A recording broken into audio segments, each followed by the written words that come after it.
to another story time based on my forthcoming book, School Isn't For Everyone and What You Can Do Instead. It's a neuroaffirming guide to unschooling. I've been sharing in a live every evening a different chapter from the book, or sharing what the chapter's about. I'm not reading the chapters. The book is available in February 2026, but it's also available to pre-order if you're super keen. You can check out the link attached to the live, or pop it in a search. It'll come up on the Waterstones website. This evening I'm going to have a little chat about chapter 5, which is reclaiming childhood and letting children play. And today I've been writing some some posts ready to go out on social media over the next couple of weeks, and one of the sentences that I wrote that fits in really nicely here is the realisation that actually childhood isn't about education at all, which is maybe a strange thing for someone like me to say when so much of what I do revolves around children's learning. But coming to an understanding that that's not the point of being a child. The point isn't what can I learn and how much can I learn and how quickly can I learn it, when and who with, or all of that stuff.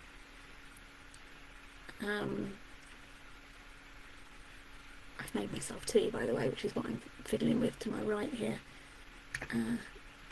Ready to drink in a minute. It'll be a bit hot right now. But coming to the realisation that that's not what childhood is about. And one of the ways that we know this is that when children live a life without school, and certainly children that have never been influenced by school, so they've never been to school or never done school at home, whether that's children that, or parents that have never chosen to register at school and send their children to school and always opted to home educate, or whether that's communities around the world that don't have explicit schooling for their young members. What we know about those children is that they play. That is how they choose to show up in the world day after day after day. They play their way through childhood, mostly pre-adolescence, and then we see a slight shift during their teen and kind of young adult years, but the elements of play and the playful attitude and approach that they bring to what they're doing remains. And what also is apparent is that they manage to learn stuff, to grow, to develop, to articulate, to communicate, to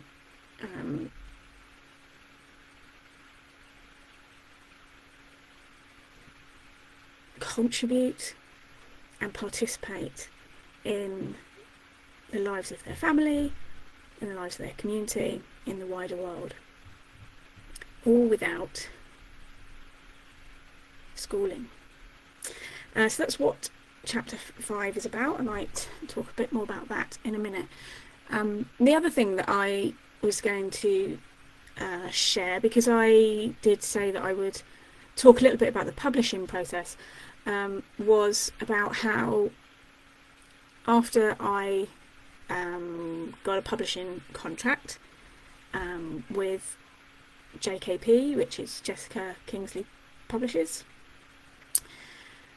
I was assigned an editor who has been absolutely fabulous. I was really nervous about the process. I was nervous about someone else reading what I'd written, which is a really funny thing to say, being that I'm about to publish a book and I would like other people to actually read it. Excuse me. But also having someone kind of critique what I had written. I've really got to cough, I'm sorry.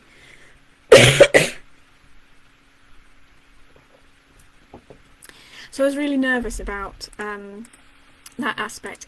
If you are here and want to give me a wave, you can. I can read comments and such like, and if you want to ask me a question, I'm happy to answer questions.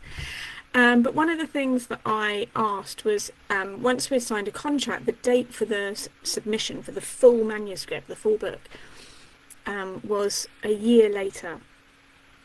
And one of the questions I asked was about like what different approaches we could take during the year, because I wanted to know. And they were really open to doing whatever I felt comfortable with, whatever I needed. So I suggested that I would write one chapter at a time and submit one chapter at a time in the course of that year, so that I could have feedback on one chapter at a time. And what this did for me was kind of kept me in a perpetual motion towards completing the book, and rather trying to avoid leaving it to the last minute, which I know some of you will be familiar with your own styles of doing things. And 60,000 words is a lot to leave to the last minute. So I kind of put this in place for myself to keep me regularly submitting parts of the book. So I put it down into chapters, and then my lovely editor was able to feed back one chapter at a time. I was really nervous the first time that I submitted a chapter, and waiting for it to kind of, it had that feeling of being marked and then returned. But my editor is a super amazing, wonderful human, and was very gentle with me, and everything that we talked about was kind of built on the things that we talk about in unschooling, like relationship, taking time with each other, being thoughtful about how we respond, and a genuine sharing of their expertise. And it worked really well. It also meant that I could edit as I went, rather than kind of possibly having the overwhelming task of the first round of edits after the final submission, coming back with maybe more than I would have managed in one go. So it worked really well for me, and I think what the best thing was that I had control over that, and that I could say this is what I need, and we worked with that. And equally, they could have responded by email, and sometimes we did if we couldn't get our dates in the diary together, and sometimes we jumped on calls together so that we could work through things. And it was a really lovely process. And we did several other things during the course of that year, like shifting around chapters and changing headings, and I'm going to be sharing with you in the next in one of the few lives, in one of the forthcoming lives, about the illustrations that I've had done, and about the some of the images and charts that we've put in as well. And also there are some exercises to just give pause, or give people a chance to pause and think about what's actually being said, and then help to internalize that and reflect on how that may impact on your family and how you're unschooling. But yeah, so back to talking about play. I mean, it's obviously in the title, Live, Play, Learn. It's one of the things that I really started with, one of the core things, the core ideas that I was foundational for our move into unschooling. I was going to not stop my children from playing and distract them or turn them away by offering them other things. And the other thing that I didn't do was turn what I wanted them to learn into a game, so kind of like play-based learning. And I talk in the book about genuine play and what that is. A lot of it is based on the work of Alison Gopnik and Peter Gray and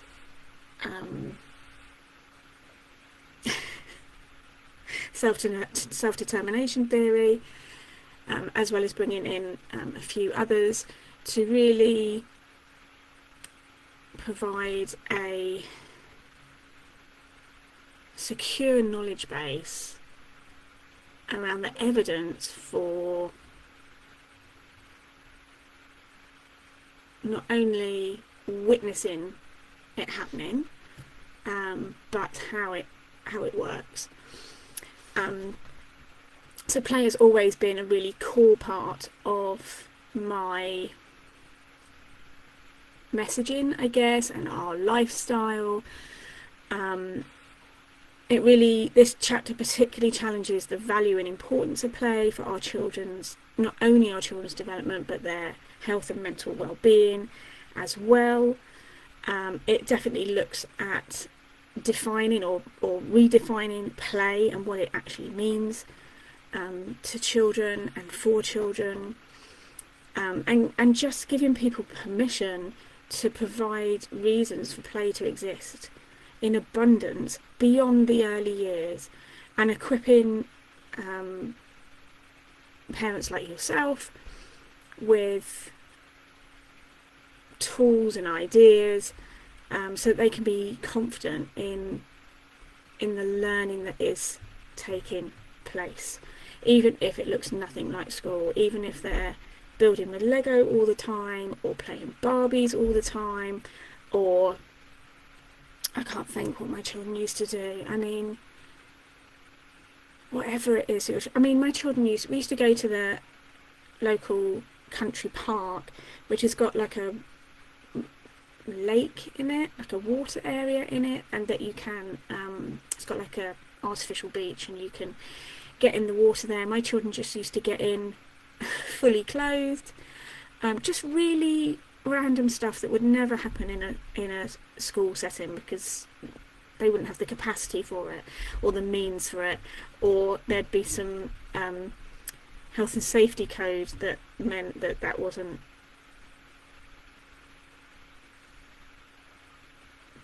I was going to say acceptable, but manageable even, on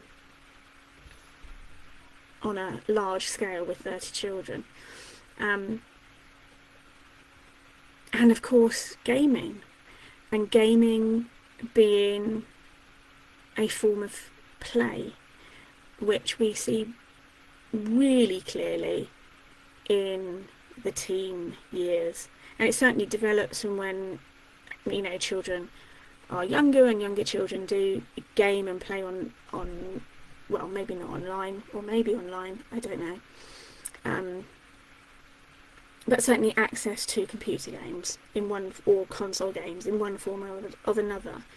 But it's one of the last things, if not ever things, to kind of fall away. So playing with dolls might fall away during the teen years, might. I want to be careful with my words, because they might not. It might be something that continues into adulthood. Playing with Lego might fall away during adolescence, but again, it might not. But there are just certain ways that young children play that change, but gaming seems to continue. So it's one of the ways that we see predominantly in adolescence that young people are gaming, and it is a form of play. And other things that happen is that the characteristics we see in play continue, even though what our young people or adults do is different. But we see things like joy, we see things like meaningful interaction, we see developing communication with other people, we see things like trial and error coming into tasks, we see people doing things for the sake of doing them, for the pure joy of doing them, for having a go, rather than just for the outcome. I'm doing this so that I can achieve X. They do it so that they can have a go and see what it's like and have fun while they're doing it, and do it with their friends. So there's certain qualities of play and characteristics of play that endure and are applied to I guess to some maturing of learning and activities. So those I point out in the book as well, and go through some of those qualities as well. I mean, it's very understood in the unschooling and self-directed community that children who are permitted to play without distraction, without being diverted, without being shamed for their play, do so long into their teen years. And as I said, there's characteristics in how they approach things showing up way into adulthood, and the traits associated with kind of free play are part of how they approach learning and activities and interactions ongoing throughout their lives. The other things we see when we allow children to play and really lean into this being their natural way of engaging with the world is lots of games, particularly kind of role play type scenarios, or small world, where they have toys that represent real life situations. So it might be like a farm or a zoo, or they're both animal ones, like a train set, anything that's kind of the real world in miniature. We see them playing through real world situations, and this is one of the joys of play, is that they can work through things that they have an understanding of, maybe a limited understanding of, based on what they've seen on the news, or what they've heard other people talking about in the family, or what they've seen other children doing, or things that they've witnessed as they've walked down the road. They can then play through those ideas in role play and with kind of small world toys in a really safe way, because they are actually controlling what is going on in that scenario. And the other thing they can do is they can change and tweak what happens in those scenarios to experiment with outcomes, to experiment with what happens if this person says this, or what happens if that vehicle does this, or what happens if we change the track and, the train track and it goes this way instead, or what happens if we move the signal over here. And they can play through these like what if scenarios, but it's really safe because of the world that they've created is fictitious. And if something goes wrong, the consequences are less detrimental, and they can rewind and they can replay things and change the endings, and they can kind of play through this idea of what happens, what is this that's happening. So one of the things I definitely saw during kind of 2020 was my daughter playing through the idea of travel, and actually how travel happens, which she did repeatedly for several months, and it was a direct response to actually not being able to go out to see friends, to travel. So she was playing through those scenarios in her own way. She was playing them through with Barbies and Playmobil, I remember. The other thing that happens in home educated communities and in unschooling is the value of intergenerational play and just cross-generational interactions. They're not artificially separated into year groups. So we see it across young people, home educated young people. We see teenagers playing games with very young children. We see younger children sitting and playing with with babies. We see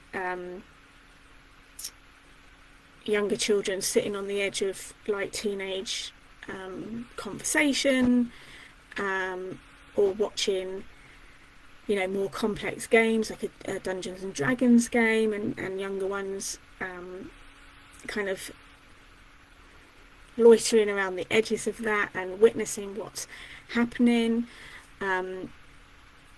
We see teenagers joining in games that we might associate with young children in a playground, like playing it or tag. We see them working together to build stuff, to create plays, to share their skills in art, because of this beautiful culture of mutual understanding, care, skill sharing, and without the need to feel better than anybody else. The kind of hierarchy of year groups is removed, but one of the other things we see is how easily unschooled children, and this isn't for everyone, because there are still children who are situationally mute, there are still children who are shy, there are still children who want to, the only adults they want to be with is their parents at this given time. But we do also see an ease with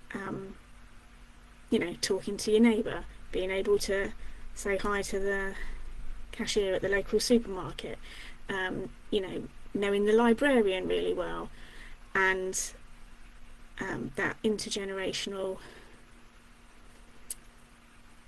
connection that we have with other people is also partly because of this removal of what learning should look like, and who we should be learning with and who we should be learning from. So I guess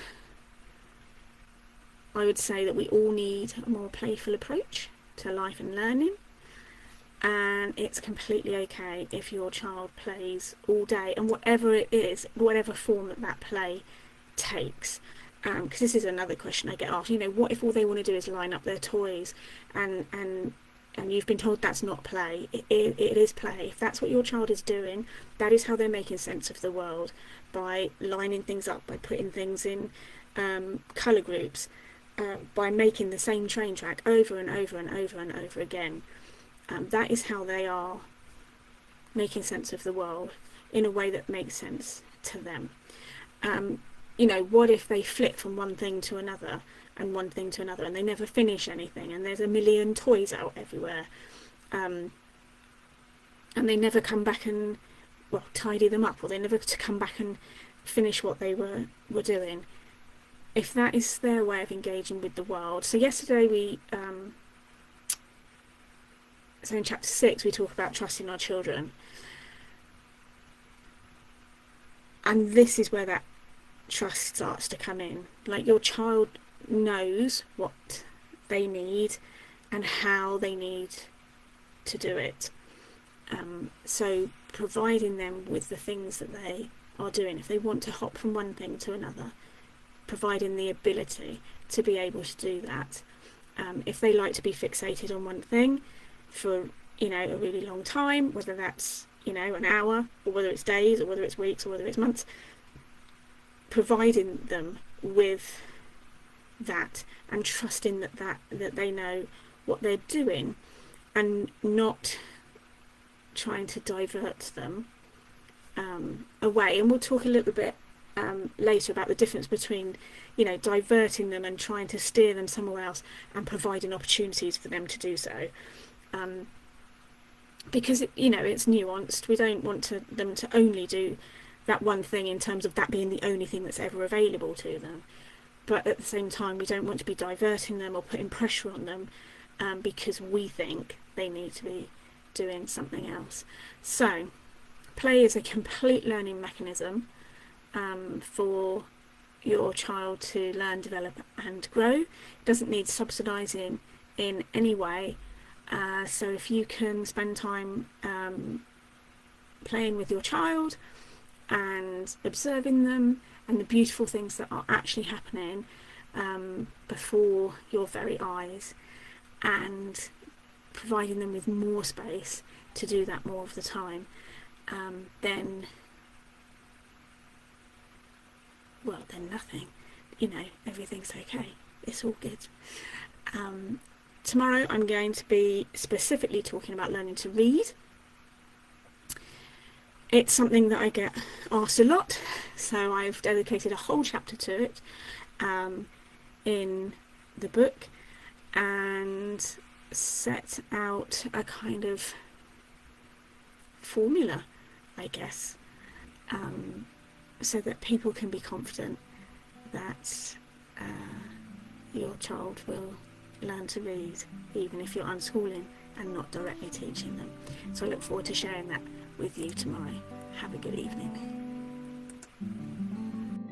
Are you curious about unschooling and want to know more? Perhaps you're on the edge of starting this adventure, or maybe you've been doing this a while but you're looking for inspiration.